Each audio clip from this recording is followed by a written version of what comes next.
for Buffoon of the Year. I'm going to leave this up to... I know that I gave you guys a format of what we were going to do, but let's shake it up. I want to know what bracket you want to do next. Do you want to do politicos, personalities, or wild cards? I think we need to save the wild card for the last, because it's got what I consider someone worthy of retirement. But the other two, let's go to personalities. Okay, oh wait, personalities. Okay. All right, you know what? I like going out of order. Personalities. Personalities are people who are non-political, but who step into the political arena and make total asses of themselves. As you can imagine, the list was long and illustrious. Ranged from Hollywood, sports, theater, social media, the whole gamut. But we came through, and not without a bit of argument, by the way, with a top 4. There were a lot of omissions. That people are going to be surprised by. But we Absolutely. had to negotiate. Well, there was a Missouri Compromise for Buffoon of the Year in the personalities bracket, and it all had to do with the number 1 seed. I disagree with the choice for number 1 seed for Buffoon of the Year. The number 1 seed for Buffoon of the Year, Beyonce. Going up against the number 4 seed, Mark Cuban. I vehemently disagree. I don't think Beyonce deserved the number 1 seed at all in this. I gotta disagree with Eugene. Because while Beyonce hasn't been as vocal as some of our other picks in this particular area of the bracket, you have to think about Beyonce's audience and how much influence she has. And, think about the subtle things she did. Perhaps we forgot the Super Bowl when she did the Black Panther costumes during the halftime show right after a deadly police shooting. Her actions have so much influence on millions of people. First of all, it's sad that a celebrity can influence that many people, but,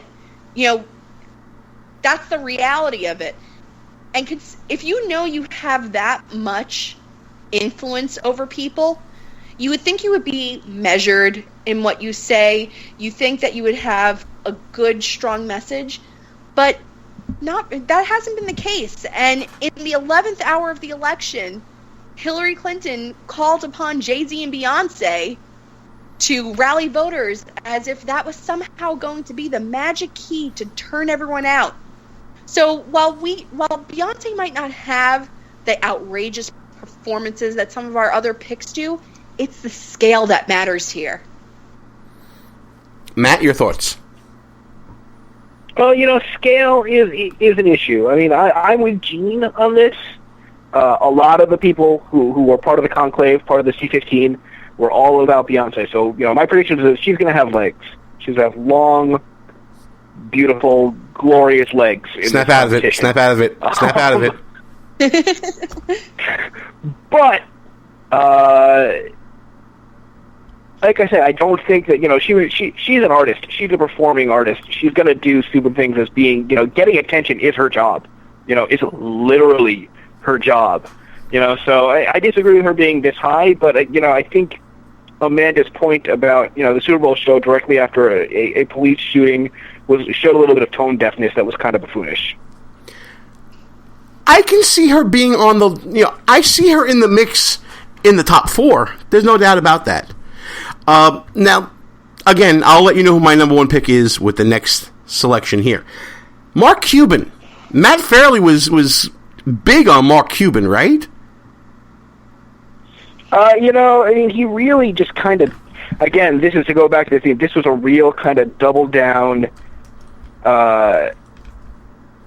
stick in the mud, put dig your heels in buffoonish year for him, and that, you constantly saying everything that he knew better than Donald, he knew better than Donald. Donald was never going to win, Donald's never going to win, and, well, we all know what happened. So, I mean, that kind of buffoonishness of repeatedly saying it. And then since the election, he's really there's been no repentance from him. He's been really along the lines of like, no, I'm still right. I don't care what the American people say, I was still right. He talked out of both sides of his mouth. He went from being a Trump supporter to a troll beyond belief, right, Amanda?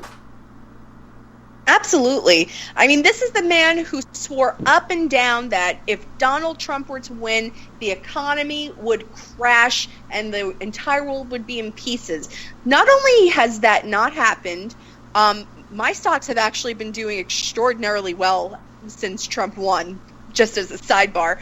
But I find it very humorous that in the past few weeks, we saw that that Mark Cuban had a secret meetup with Stephen Bannon. So after all this bluster on television, there he is consorting with one of his worst enemies. And how is that Wu-Tang financial portfolio doing for you? I diversified my bonds. Okay, so that's the first matchup. You gotta diversify your bonds. Morgan Stanley, bunch of can't do that. Can't do that. Really, that one? That one? Because, I mean, I did leave a word out that we definitely can't say. Listen, my show, my rules, all right? When you get your own show, you curse all you want and say whatever you want. Stanley, what they are? Come on. Stop. Okay, we need to get through the rest of the bracket. We're going to run out of show. I know this is fun, but we're not even we're at the halfway mark now. Yeah. Okay. Now, for me, the uncrowned champion of Buffoon of the Year, I'm going out on a limb. This is my guy. This is my horse. I'm riding him to the finish. Is the number 2 seed in our bracket. And that is Colin Kaepernick. And he is going up against probably, we couldn't put her uncle or whatever relative in there. So we needed to have a Schumer. So Amy Schumer, congratulations. You're in the running for Buffoon of the Year. Kaepernick versus Schumer. Kohut, why is Colin Kaepernick not the number 1 seed? To me, he's the number 1 seed overall. Well, he's not the number 1 seed because of one simple fact, Gene. We found out after the election that he did not even vote. And I think at that point, many members of the media turned and said, we can't even take you seriously anymore. So I don't think people who even have natural, likeness to him, who have any similarity or commonality with him, I don't even think they take him seriously anymore. And I think that really hurt his seeding this year. Okay, well, Matt, go ahead. See, for me, that was the different thing. Say what you will about his protest. I mean, I live by, our Vice President-elect Mike Pence's statement that, yeah, they boo you, yeah, you say something different, but, that's the sound of democracy. Mike Pence said it best when Hamilton was booing him. That is the sound of democracy. People are allowed to express their opinion. If he wants to kneel during the Star Spangled Banner, that's his choice. I think it's a stupid choice, but the best part about America is you're free to be stupid. You're free to have a stupid opinion. However, if you're going to be that political, if you're going to be that outspoken about what you think is wrong with the country, if you're going to be that outspoken about what needs to be changed, dude, you must show up to vote. That makes you a buffoon. So I think, that alone is what merited his inclusion. I just didn't think that, unfortunately, complaining and then not voting is less buffoonish these days and more, unfortunately, expected amongst a certain segment, or shall we call them a generation that, millennials, is just isn't the expectation these days. But, I mean, that's just buffoonish as heck. Now, Matt, I'm going to stick with you for a second to go to the other side of this matchup, which is Amy Schumer. We're getting some blowback in the chat room saying that she wasn't worth a pick. Now, there were other names that were coming up for this slot. Lena Dunham was one name that came up. Cher was one name that came up. We could have put George Lopez in one of that spots. But Matt Fairley brought up the reason why all those three should not get a spot. See, the question in the chat room just came up right now. Where is Lena Dunham? Answer that question and explain why Amy Schumer is there, Matt. Because we're talking about the buffoon of the year. This is the buffoon of 2016. Lena Dunham is a great example. Lena Dunham is a whiny, untitled, spoiled brat. But she was a whiny, entitled, and spoiled brat in 2013. She was a wild, whiny, entitled, spoiled brat in 2014, and again in 2015. She didn't do anything new this year. Being a whiny, entitled, spoiled brat is just her shtick at this point. It's what she does to keep getting HBO to pay her. It's what she does to keep getting, book advances from people, who want to feel good about, what they can find in their independent bookstore in the nice parts of Williamsburg. She didn't do anything in 2016 that set her apart. Same thing for Cher. Cher was just crazy. Well, you know what? That's been Cher's raison d'etre since 1972. Oh, so, man, I almost spit my water out of that one. Yeah. You almost made me spit my water. Amy Schumer. Go ahead.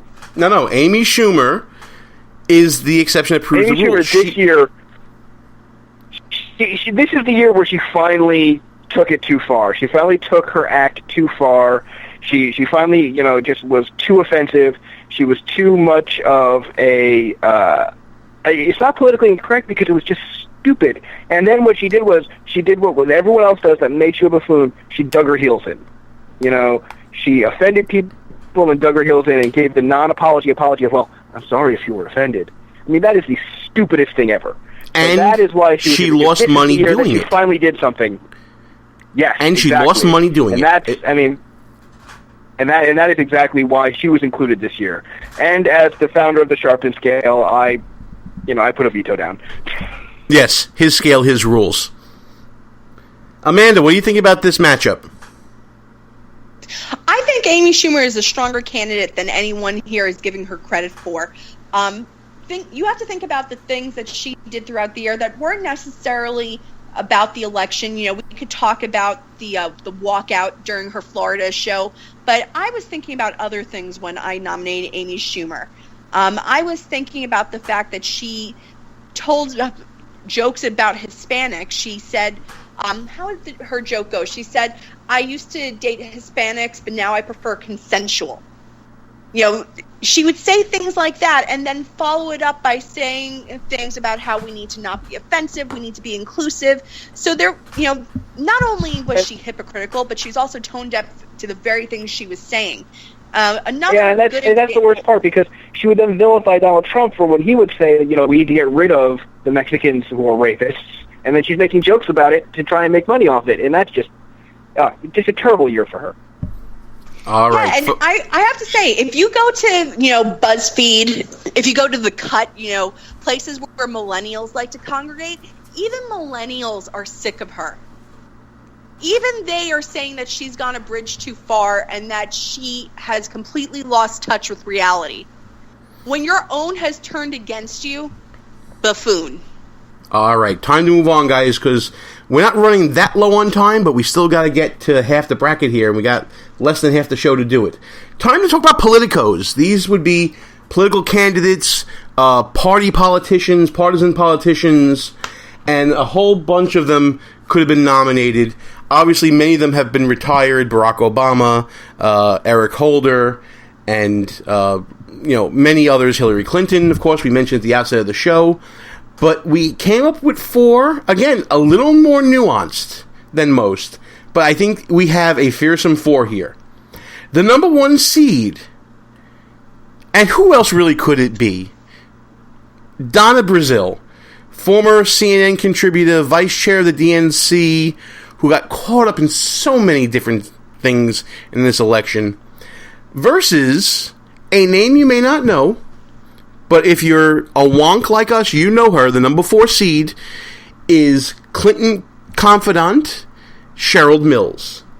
Amanda, take us through this matchup. What can you say about Donna Brazile? She leaked CNN questions, clear conflicts of interest, and under her watch, the Democrats completely floundered an election against a candidate who should have been relatively easy for them to beat. Her seating is very clear cut. There's not much nuance to her. The nuance exists, however, with the number 4 seed, Cheryl Mills. And like you said, this is a wonkier name. If you've been paying attention to the Hillary Clinton email scandal, you probably know her. But this goes back to what I said towards the beginning of the show. Hillary Clinton alone is not responsible for her buffoonery. Cheryl Mills is one of those contributing factors that made Hillary the great buffoon that she is, for the one simple reason that Cheryl Mills is the individual who advised Hillary Clinton to use a private email server. That is